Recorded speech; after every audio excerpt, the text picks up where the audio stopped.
Hey, all y'all, this is Dr. Brett. Appreciate you hopping on this video here.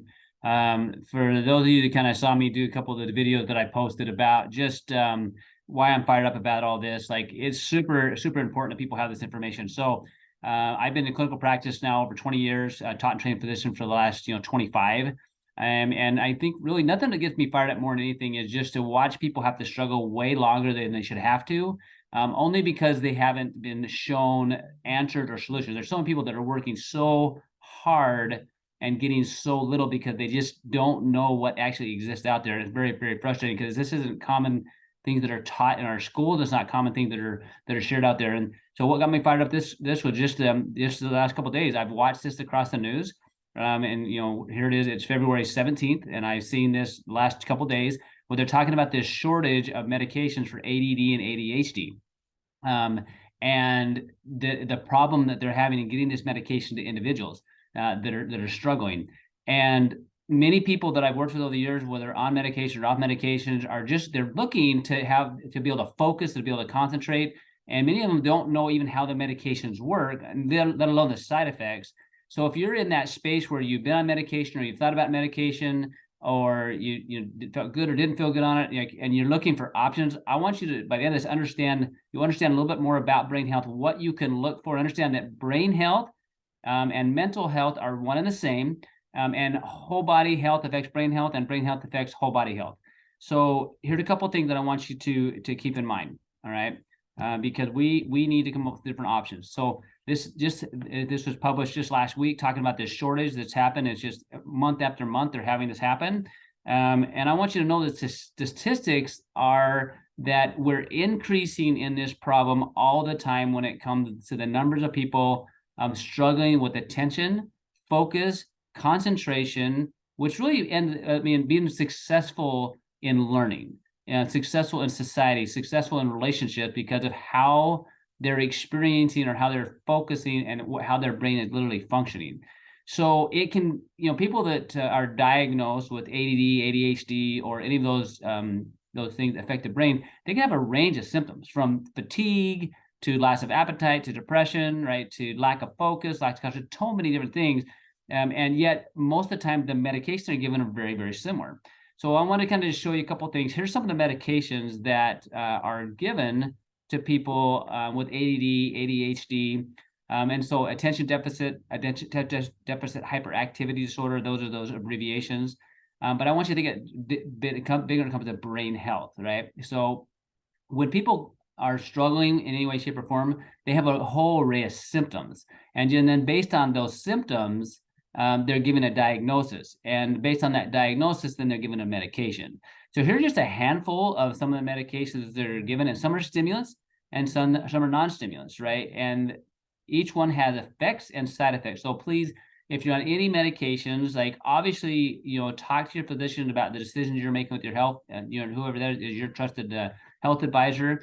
And make sure you also read the side effects of what you're doing, whether that's nutraceuticals or whether that's or medication. Understand what those are, so you understand like some of the things you may be feeling may be a result of what you're doing. Because basically where you are right now is as a result of what you're doing. So it's critical that you start understanding what it is that you can do to change that if you want to make a difference. All right. So what I find is interesting here, you have these stimulants, and people always, well, why do I give somebody that can't focus something that's stimulatory in nature? So a brain that's tired, a brain that's like decreased in stimulus, will be will have a body that's busy. So when a lot of kids, they'll end up moving around a lot or be distracted super easy because they just can't focus because their brain is going so slow. Just the activity alone gets their bodies up and gets their brain moving enough where they can like focus for a minute, or they disrupt the class, which creates a little bit of a adrenal or stress response, and then they can focus for a minute. Right. And there's other forms where they're using non-stimulant drugs that have a little different effect, but for some people, it can focus for a period of time. Now, each one of those have different side effects. Okay. Here's some of the side effects. Just keep in mind, like this is just a few of them: sleep problems, eating issues. I see this a lot. People that are on some of these stimulant meds, they lose an appetite, and then they don't want to eat, and they don't want to eat, and then they lose weight, or then they can't focus, and that's just kind of a vicious cycle. Mood changes, And sometimes with his mood changes, they'll add on other medications to try to stabilize the moods. Nausea, rebound headaches, increase in blood pressure or pulse. Those are just a few, like just whatever med, if you're on one, like look at the side effects so you know which ones are from the meds and which ones from other things. All right, and we'll talk about the other things. People will always look for a way to treat their symptoms, even if it's not a medication. So you can say this a lot right now when you look at just energy drink consumption in the United States and really globally. It's constantly going up in the amount of energy drinks that are being consumed now, and that's just in energy drinks, let alone other things like coffee, right, or sodas, or I mean, we used to joke at the time that the treatment for ADD was a Snickers and a Mountain Dew, right? The caffeine or the sugar with the other to actually get that where they could focus for a minute. But what that means is that perhaps some of the symptoms people have in their brain are a result of what they're eating, and they're going to either medicate or self-medicate, whether that's through prescription or on their own, good or bad. So it's really important to understand what you can do about that. So here's a couple books that I think are good just to give you perspective, right? Because you only know what to look for based upon the knowledge that you have, right? There's always going to be people that come first, the ones that are the outliers that have to break the mold in order to get the world to see things differently. That's been my whole life, which is like being on the outside as a chiropractor and somebody that focuses a ton on nutrition and studying cranial work. Like, I'm not the first person somebody comes to for a concussion, yet I am the first person for people to understand what I do, right? And I think that's important. If you understood what other options were available to you, you would know that might be a possibility. Couple good books, okay? The Mental Illness by Dr. Daniel Amen and this Concussion Rescue, both really good books because they focus on understanding brain health and the importance of it. So here's just a few of the topics then that I thought were fascinating. Talking about addressing hormones with a brain injury, talking about correcting physical structural integrity, you're looking at things like neural feedback, natural treatment for like long-term traumatic brain injury. So understand that many people that struggle with focus and concentration have had physical injuries to their brain and or chemical injuries to their brain. It's both need the brain to become healthy. But if you had a broken arm, you treat it as a broken arm. If you had a torn muscle, you treat the torn muscle. Well, if we have a brain that's injured, we need to treat the brain in the way that it needs to be treated so that it can heal with the right rest, the right exercise, and the right nutrients. Has to have it if it's going to improve, if it's going to rehab appropriately. Super, super important. All right. So here's some image I think is really fun. So if you type in Dr. Daniel Amen, you look up SPEC images, he talks about how this over the last 20 plus years, he's done thousands of what's called SPEC images where you can look at the visual effects of the physical aspects of the brain based on blood flow. And so this is just a snapshot of one of his slides that talk about, and you can see the difference of what a healthy brain looks like in the top left to what different what the brain looks like, whether they're using like methamphetamines, marijuana, smoking, opioids, cocaine, alcohol. Bottom line, everything you do, physically, emotionally, nutraceutically, good or bad, has an effect on brain. We just don't see the effects of it immediately. A lot of times it's over time. The effects of everything you do is cumulative, positive or negative. So what's beautiful about these SPEC images is that people can literally see how this is damaging brain. If you do that long term, it becomes a permanent change. We don't want that. The body is always trying to heal and repair. We got to do the right things in order to do that. Here's a couple of really fun studies that I thought were interesting. Okay, this was a study, and this is off a site called PubMed.gov, where you can literally like go in and look at the current research and what's going on.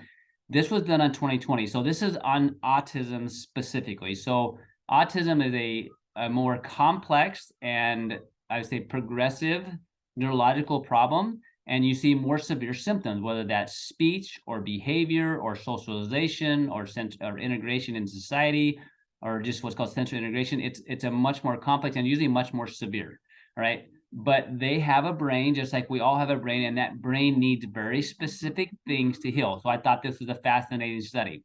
So I want you to think, we're going to think differently. We're not going to think in terms of symptoms as much. We're going to talk in terms of systems, right? The funny thing or interesting thing about bills, if you have bills, right, all of us do, the company that you have to pay the bill to does not care how you made the money, right? It takes money to pay a bill. So in your body, you have systems that need to have what they need in order to do what they need to do, so you to feel what like you want to feel. All right. So autism, complex brain disorder, but I want you to just hear a couple of things. So it said this disorder has been linked to increased levels of oxidative stress and lower antioxidant capacity. Here's what that means. Oxidative stress in us is increased aging, increased inflammation. In metal, that's called rust. In, if you leave in Arizona, you leave stuff out in the sun where I live, it cracks and becomes brittle. So the lower antioxidant capacity, antioxidants are the things your body uses in order to repair that. So we all have oxidation because we breathe, right? Just like we all have bills. It becomes oxidative stress when you cannot handle the amount of oxidation going on in your body. It becomes stressful, so you have more breakdown. You will always have dysfunction before you have disease, almost always. All right. So in us, we'll have oxidation. If it gets out of control, it becomes oxidative stress, which that oxidative stress leads to dysfunction. So where we have symptoms, we don't feel as good, they can lead to eventually to disease. And there's literally about 200 different human diseases that are directly linked to oxidative stress. So again, going back to the analogy when it comes to money and bills, we all have bills, right? It doesn't become overly stressful until you don't have enough money to pay the bill. And when that happens, then you have to decide which bill you pay, and you have to make different buying decisions. So you're not always buying on what's best. You're buying what you have to get by with. Your body's no different. It will always fix what it has to, unless it has enough extra to fix what you want it to. All right, so that's first thing. So, and they said oxidative stress, they studied a ton. They said several studies have suggested alterations in the activities of antioxidant enzymes, such as, and these are big words, but superoxide dismutase, glutathione peroxidase, and catalase. So what those are, these are the big enzymes that your body produces. Like these are things that the cell produces when the switches are turned on correctly to clean up the cell. The health of a cell is really equal to the health of the whole organism. So what this is they're saying, hey, these antioxidant enzymes, like there's alterations in the body's ability to make them, therefore leading to more levels of oxidative stress. All right. And then they also go on to say, additionally, altered glutathione levels and homocysteine methionine metabolism, increased inflammation, excitotoxicity, environment, and genetic risk factors may intensify vulnerability. So this is what I see all the time. So some people just have a phenomenal capacity to heal. So there are individuals that are exposed to different environmental pollutants, right, that don't handle that process as well, just like some people don't handle stress the same way. So this links back to how well your body produces these antioxidant enzymes, the superoxide dismutase, the catalase, glutathione, and how well it handles homocysteine levels, which requires B12, folic acid, trimethylglycine. It provides certain nutrients. So if you don't have those, you're going to struggle. If you have increased levels of inflammation, you have more cell toxicity, right? And certain environmental like exposures, it's going to be worse for you. All right. So just looking overall, looking at all these studies, that increased oxidative stress will contribute to the development of this disease, both in terms of pathogenesis and clinical symptoms. All that means is what they can literally see in the cell, this is what's going on, and the symptoms that somebody has.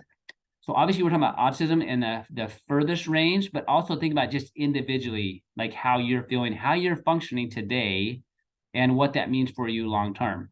So here's what the key is, though, of what can I do about it, right? Oxidant supplementation, or ways to improve the altered metabolic levels in this what's called methylation and the sulfuration pathway. So methylation is that homocysteine, that's the B12. You might have heard of the methylation, right? So you got to be able to what's called methylate. You have to be able to what's called sulfurate to get rid of toxins. Has been associated with decreased autistic behaviors and severity. So just nuts and bolts. They found that when they gave the body things that it needed to reduce that oxidative stress, to reduce the inflammation, that there was better behavior in these autistic individuals, right? But this is 2020, so like we just found out about this, right? You're not going to like this. Again, 2006, a very similar study, right, saying the same thing. Oxidative stress, it's been studied at the membrane level. Remember, this is 2020 was the other one. This is 2006. So literally, years ago, they were talking about this. So if you have someone you love that's been struggling with things that are with focus, with concentration, or in severe cases, autism, has anybody talked to you yet about this? The fact is that maybe having more antioxidants, increasing your body's ability to handle that oxidative stress, that could have been a big thing. So if we go here a little bit, that I thought there's a positive correlation between the reduced levels of these proteins and the loss of previously acquired lingual skills in children with autism. So I've heard that time and time again. Hey, they were doing these normal behavior, and all of a sudden something happened, right? Whether it was a trauma or something, and all of a sudden those language skills got worse. They linked them back to the fact here that there were some things going on with oxidative stress to where that was related to why they had those symptomatic changes. So here's the good news. Several studies suggested alterations in the activities of antioxidant enzymes, just like we said before, superoxide dismutase, SOD, glutathione, and catalase, right? And homocysteine, inflammation, excitotoxicity, mitochondrial immune support. So these are the systems that if you know how to address, you can improve things. And when you can improve how a cell functions, you can improve how the organism functions. And what that means is you can have more success. So going back to, so we got to figure out a way to handle oxidative stress. We got to figure out a way to reduce inflammation, and we got to figure out a way to make sure our immune system is not going haywire and our mitochondrial work. All right, super simple, right? We hope. All right, so here's where I'm going to come back to this. All right, I love how grandma always knew best, right? Here's a couple quotes that we're gonna come back to again. The doctor of the future will give no medicine, but will instruct his patients in the care of the human frame, in diet, and the cause and prevention of disease. That was Thomas Edison. All right. Hippocrates. Perhaps we should reflect on the word of Hippocrates when advised. The natural healing force within each of us is the greatest force in getting well. Our food should be our medicine, and our medicine should be our food. So my question to each of us: are we studying the things that help us understand the systems of our body and the influence we have over it, good and bad? And are we doing those things that will lead us towards health? Are we using our medicine as our food or not? All right, so here's where it's going to get fun. So I'm going to talk about two different systems that I think are important. So Dr. Daniel Amen, he uses something called the Bright Minds Principles. And he talks about blood flow. He talks about aging, inflammation, genetics, head trauma, toxins. He talks about mental health, immunity, infections, neurohormonal deficiencies, diabetes, and sleep issues. So going back to what we talked about before, the oxidative stress, right? Improves mitochondrial support, improve immune function, all right? All it relates back to these same things. So he's saying, like, in order for have an optimal brain, we got to have better blood flow, right? We got to keep the brain active. That's the aging. We got to decrease inflammation. We got to understand what genes we have, but also understand what things damage genes. Obviously, avoid head trauma. And when you get a head injury, is do something about it. Identify toxins in your environment and eliminate as much as we can. Focus on good behaviors for mental health. Control immunity and infections. Make sure your neurohormone system is functioning optimally with what it needs. Controlling diabetes, right, which leads to diabetes, and making sure you're getting adequate sleep. All right. And then this is the philosophy I grew up under. We call it the 6 steps to wellness, which is understanding how the physical form works and make sure it moves correctly, dealing with electromagnetic pollution, making sure we're addressing nutritional deficiencies, addressing allergies and sensitivities, emotional stress, and toxicities. We call this the 6 steps to wellness. Here's the nuts and the bolts. I talked about bills. We all have bills, right? And hopefully we make way more money than the amount of bills we have. So no matter how much money you make, if you spend more than you make, you're still going to be in stress. So this is, we call it reset the adrenals, but it's called the general adaptive syndrome. So when I think of stress, I think of how much we have to adapt. The more adapting you're having to do day to day, whether that's just temperature, whether that's dealing with emotional upset, or even not eating or not eating enough or eating the wrong type of foods, your body has to adapt. You'll go through and you'll deplete your reserves. And everybody comes with different levels of reserves. So if it's the full tank, I call that the emotional state is driven. If you're getting less, it's dragging, losing it, hitting the wall, and burnt out. Your body in that burnt out phase is not going to be in a good healing phase. So I want you to think about where you are today and then start applying these principles that I'm going to share with you now to move the needle back the other direction. I always say this, but please remember this. Whoever is in charge of you is the person responsible for you. And I tell this to teenagers especially, whoever wipes your hiney is in charge of you. So you are in charge of you to understand the rules and then to pass those rules on to others so they understand what the rules are to be healthy. So here we go. So this is, again, a fairly, not a study back in 2008, basically saying the same thing, looking at like ADD, ADHD specifically, and that literally they saw changes in people, like in the blue, based on emerging scientific evidence back in 2008.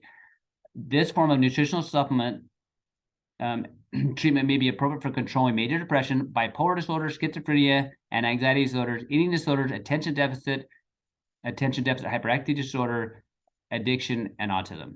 And the nutrition they were talking about, you look here, vitamins and minerals, omega-3 fatty acids, they're deficient in many, many people. And if they're addressed, they're symptomatic, they could be improvement. All right. So I wrote down concussion and brain health because that ties into the two books I was telling you about. We're not going to worry about the structural stuff, right? I'm going to focus on nutrition stuff, this stuff that you can literally change.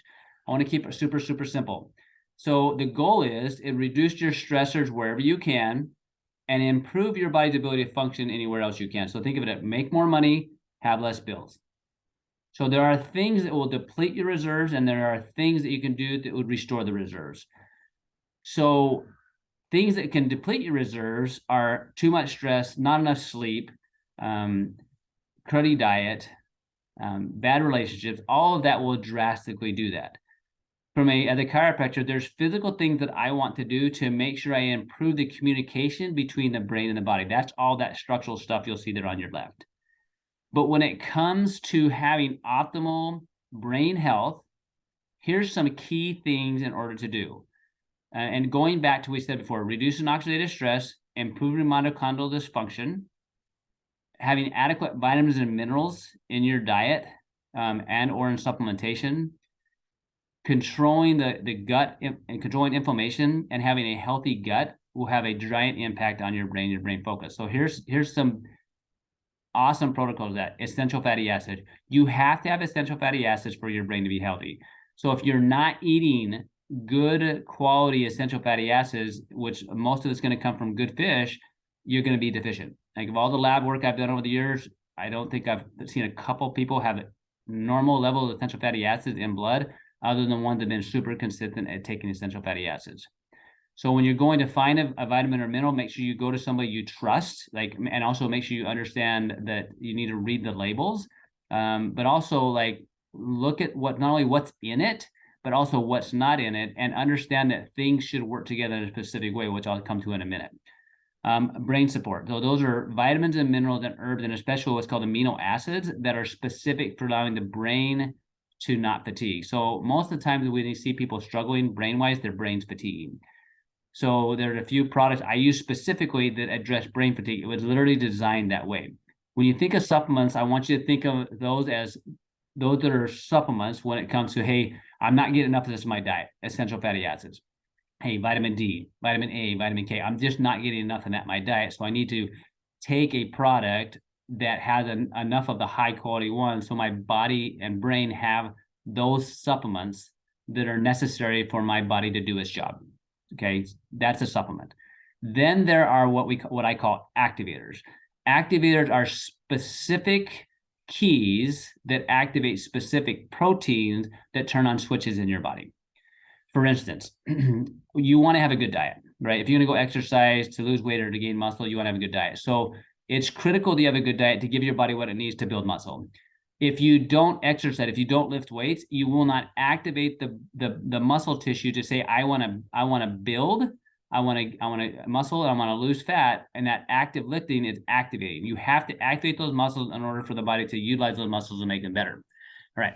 So there's also certain nutraceuticals made the same way. We call it nutrigenomics, how nutrition and genes work together, how nutrition and genes affect each other. And some are good or some are not so good. There's also environmental pollutants that affect genes in the wrong way. That's a whole other topic. But understand that not all products are the same. So when you go in and you say, well, I'm taking a green tea, or I'm taking a milk thistle, or I'm taking a turmeric, or I'm taking whatever the herb might be, and you look and say, well, I can get all these different herbs, and you don't know how they're going to work together unless they've been studied that way. So an activator is a specific combination of extracts put together in a certain way that causes specific response in the cell. Okay, so I'm gonna say it again. So when you go to get in your car, you want to have the right key, because if the key is not the right key, you're not getting in. And if you can't get in, you also can't start the car and can't drive it. So it's super critical that you have these activators along with that. So they're talking about the big systems I said before: oxidative stress, mitochondrial dysfunction, right, and cell communication. Those are key switches that you can turn on with very specific combined nutrients, right? That you want to do. To reference back how important it is, we talked about there's 3 enzymes, both those studies talked about: glutathione, catalase, superoxide dismutase. Phenomenally big enzymes that are just, they turn the faucet on so your body can heal and repair, right? When we're younger, it tends to work much better than when we're older, right? And our stressors are higher. Those enzymes have to work well. Very specific combined products are designed to do just that, and they turn on these switches for your body to produce these big enzymes. At the same time, there's some that are designed to turn on your body's mitochondria to work and for your body to make new mitochondria. All right, so that goes back to, so brain support, that's your vitamins, minerals, and amino acids or proteins. Your inflammatory nutrients, which goes back to the oxidative stress. Your GI and what's called digestive enzymes. Make sure you have a healthy gut is critical. So you might, if depending on who you are, if you've been on antibiotics a lot, especially a lot of people have, that's going to affect your brain health. So you might need enzymes, you might need probiotics, you might have to do some immune support to get rid of the bad gut ecology you created because of a poor diet and because of certain medications. You might need some sleep support to affect how your brain rests. You might have to do some things to improve how much your body gets enough of these vitamins, minerals, and amino acids. You might need some different things to help your body build up glutathione or help turn on your body's mitochondria. So to me, supplementation is critical, but also very easy in that you can be 100% with that. I have people much more successful at taking vitamins than exercising, but we want to do both. Okay. Here's a couple of things that I want to throw in here specifically for if you've had concussions. Like, there's specific nutrients you want to really increase with that. And so when you have a concussions, and you'll see this is actually directly out of Dr. Amen's book. So I utilize very specific products with that, but those nutrients are critical with concussions. And here's the thing he said about concussions, which I loved, because a lot of people with ADD and ADHD, they tend to be they'll do high risk behaviors and like get concussions. The best time to prepare your brain for a concussion is before a concussion. Let me say that again. The best time to prepare your brain for a concussion is before a concussion. So the healthier your brain is, the more these nutrients here are already in your body when you have a concussion, you're going to respond much faster. But also you want to increase the doses of things when you're doing that. On top of that, do therapies that help brain. All right, these are a few on that right side. When it comes to brain health, there are a few other things that they do. You want to do functional emotional support. So for instance, if you're struggling, people struggling with ADD, ADHD, or things like that, you want to develop some life skills and some stress management skills that are going to help you be more successful. Here's just a few things that I'll do of teaching a few people some skill sets with that. That brain tap, that's a type of neural feedback device that I use. That's something that anybody can use at home. That will help your brain learn to calm and learn to focus. if you're somebody that struggle with ADHD, it's super important to make sure that you understand how Wi-Fi affects you and find ways to offset that. You're seeing a lot of things out there about blue light blockers, screens that go over your phone as well as your computer. And also like, that you can use things like magnets or other devices that offset that, right? Those individuals that struggle with ADD, ADHD, autism, and really anybody, a lot of the challenge that they will have will be like because they're reacting to foods. So you want to identify, and this goes back to the idea of decreasing that stress by identifying the foods that are robbing you of nutrients or that are causing more inflammation. Some of the big ones all the time: gluten, sugar, dairy, and corn. Those are some very, very common. Doesn't mean that will be you, but it's super common. If you're one of those individuals that seem like you react to everything, that really is you have a dysfunctional digestive tract, and you got to work on improving that. Every one of us will have some level of toxins in our body, unless you live in some world other than the one we live in here. And so you want to find sometimes some of the symptoms people are having with ADD, ADHD, they're gonna need some extra support in finding ways to pull the heavy metals out. Now, the really cool thing is the better your body handles oxidative stress, it naturally pulls that out. A couple of things I said earlier talking about methylation and sulfuronization, which is sulfur. So sulfur is in garlic and asparagus, onions. So that's why people will say, well, eat those foods because they help bind to some toxin to pull it out. Same with like B12, like methylation. That's the same type of process. It helps bind to and pull things out. Make sure your water sources are clean. Like, you want to make sure you're not putting more toxin in your body, and make sure you're drinking adequate water. The only thing that's water is water. So if you're not drinking adequate water, your body literally cannot clean up the way it needs to. All right. And if you're eating foods or drinks that are putting the wrong stuff in, your body has to expend energy to get it out. I've never seen this before. Some people, they'll say, I'm drinking water now. I have to go to the bathroom all the time. So I could used to drink like 44 ounces of soda and never have to go to the bathroom. That's a problem. So if you're literally having to if you're drinking water, it means your body's like filtering stuff out. So imagine how much fluid your body has to hold onto in order to wash all that sugar out of your system. Super important. All right. Here are a couple of studies I want to throw at you about the importance of glutathione, because if there's one enzyme that's critical in brain health, and especially with this, and you'll see this whether it's autistic research or ADD, ADHD, you'll have people do IV of glutathione and have huge impact. So just know, if you want to do some more research on you, go to what's called PubMed.gov, or at least go to Google Scholar if you're more someone wants to research.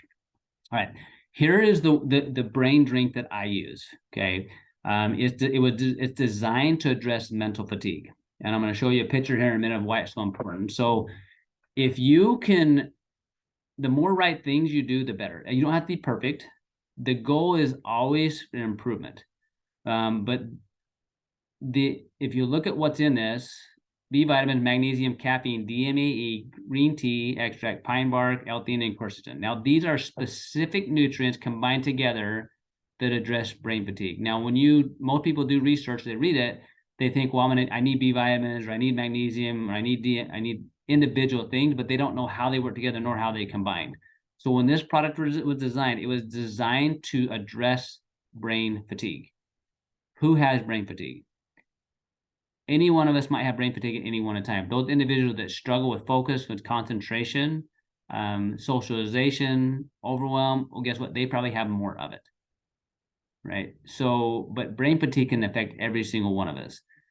At the end of the day, though, when your brain is tired, it's going to affect your relationships. It's going to affect your job. It's going to affect your communication skills, because a tired brain makes bad decisions, good or bad, right? Bad decisions. So look more not just at individual ingredients, but how the ingredients are put together and the effect it will really have. Let me show you this picture. So this is a picture of my nephew's handwriting, the one on the left. So for perspective, he was 9 at the time, and that was his handwriting. And then we started him on 2 particular products to address oxidative stress, to increase those enzymes, and the brain drink. That was his handwriting 2 weeks later. But what always gets me at this is this little boy that had a ton of allergies. He struggled in school. He always had to stay in at recess because he couldn't complete his assignments. He didn't play well with other people. He didn't regulate himself very well. And I had done a lot of things with it. I'd given him a lot of good nutrition that I thought at the time. We were, trying to control his diet. We had actually done neural feedback with him, so we were doing some brain training, but still he was struggling. When we found a way and some products that were designed to address brain fatigue and to turn on those enzyme productions in the cells, his brain had the capacity. It just didn't have the switches turned on. It's like you're walking in a dark room and you can't see where you're going. And that's where his brain was. And when I see this, I think about the confidence levels he started to gain as he did these things, because now he's learning, he's remembering, and he's recalling. And so he feels confident in himself and what he's doing. So imagine what type of choices he makes now differently than he would have, and how he feels about himself now versus what he would have. So if there are people, individuals in your life that maybe they're struggling, that you haven't looked into this, please look into this. And if you have a conversation with me or somebody else, let's have that conversation so we can see, hey, if this is something that might be effective for you. All right, going back to the way I started. It's super important that we understand how to have a healthy brain and what the rules are, and what we are doing or are not doing that will drastically impact that. So my hope is that this has been helpful for you, to give you some insights and maybe some inspiration, and some questions to ask. Okay, what do I need to do now? So I'm going to give you some super easy action steps. Number one, reduce as much crud out of your diet as you can. Improve your sleep habits. Develop some stress management skills. Apply very specific, as much as you can, remove the preservatives from your diet. Eat more things that are fresh and real versus anything that comes from a box, a bag, or a can.